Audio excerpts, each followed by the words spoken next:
காடு இருக்குது, நான் உனக்கு சம்பாரித்து கொடுக்குறேன்னு ஐயா ஏற்றுக்கிட்டாரு. இப்போ காட்டை பிடிங்கிட்டு தான் அடித்து துரத்துறாங்க. ஹைகோர்ட்டு கூட நீ போய் என்ன பண்ணி பண்ணுங்கிறான்.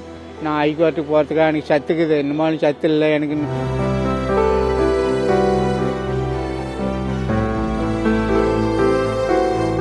கருக்கலாவடி கண்ணு ஊர், 4 ஏக்கரா நிலம், 2 பசங்களும் வாங்கிக்கிட்டாங்க.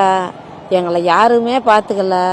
பொட்டை பிள்ளையும் வந்து யாரும் கண்டுக்க மாட்டேங்கிறாங்க. அதுக்கும் ஒரு சொத்து ஒன்றும் கொடுக்கல. நான் காடு இருக்குது, நான் உனக்கு சம்பாரித்து கொடுக்குறேன்னு ஐயா ஏற்றுக்கிட்டாரு. இப்போ காட்டை பிடிங்கிட்டு தான் அடித்து துரத்துறாங்க. சாப்பாடு 10 கிலோ அரிசி கொடுக்குறாங்க டோரில். அதை வச்சு நான் சாப்பிட்டுக்கிட்டு ஏதோ இந்த மாச காசு வருது, 2 பேர்த்துக்கு மாத்திரை வாங்கி சாப்பிட்டுக்கிட்டு இருக்கிறேன் சாமி. 1 ரூபா கொடுக்குறீங்க இல்லை கண்ணு. எதே நினைச்சு பார்த்து சின்னவங்க கூட ஒரு 1/2 லிட்டர் பால் வாங்கி தருவான். நான் உங்களை நல்லா பாத்துக்கிறோம், நாங்க இருக்கிறோம், பெருப்பு மிட்டார் பிடுங்கிக்குவாங்க அப்படின்னு சொல்லி அவங்க தட்டி கொடுத்து ஐயா கிட்ட கையெழுத்து வாங்கிட்டான். வந்த கரண்டியும் இன்னொரு பையனுக்கு இல்லைன்னு கையெழுத்து வாங்கிட்டான். இதுதான் சாமி நான் எனக்கு வாங்கி கொடுங்கன்னு நான் கேட்டுக்கிட்டு இருக்கிறேன். ஆட்டு கொட்டாயில இருக்கிறேன் சாமி. வீட்டுக்கு படுக்கிறதுக்கு இடம் இல்லை சாமி. அவன் என் வீட்டில் படுக்குவானா, நீ உன் வீட்டுக்கு வரவானான்னு மேலே போய் 2 வருஷம் ஆகுது. இப்போ என் நிலத்தை வாங்கி தருங்க சாமிங்கிறேன். நாங்கள் இல்லாத நாளைக்கு எடுத்துக்கிட்டோம் இருக்க வரைக்கும் நாங்கள் பார்த்துக்கிறோம் சாப்பிட்டு.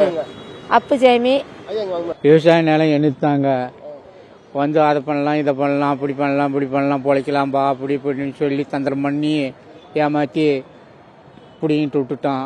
கையெழுத்து போட்டேன், கரியம் பண்ணி கொடுத்துட்டேன், எல்லாம் பார்த்துக்கிறேன்னு சொன்னான். இப்போ ஹைகோர்ட்டு கூட நீ போய் என்ன பண்ணி பண்ணுங்கிறான். நான் ஹைகோர்ட்டுக்கு போகிறதுக்காக எனக்கு சத்துக்குது, இன்னும் சத்து இல்லை எனக்கு. இப்போ தடுமாட்டம் வந்துடவும் எனக்கு ஹார்ட் அட்டாக் வந்துச்சு.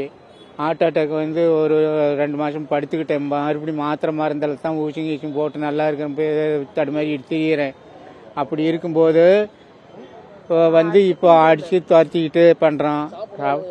சாப்பாடு 10 கிலோ அரிசி கொடுக்குறாங்க டோரில்.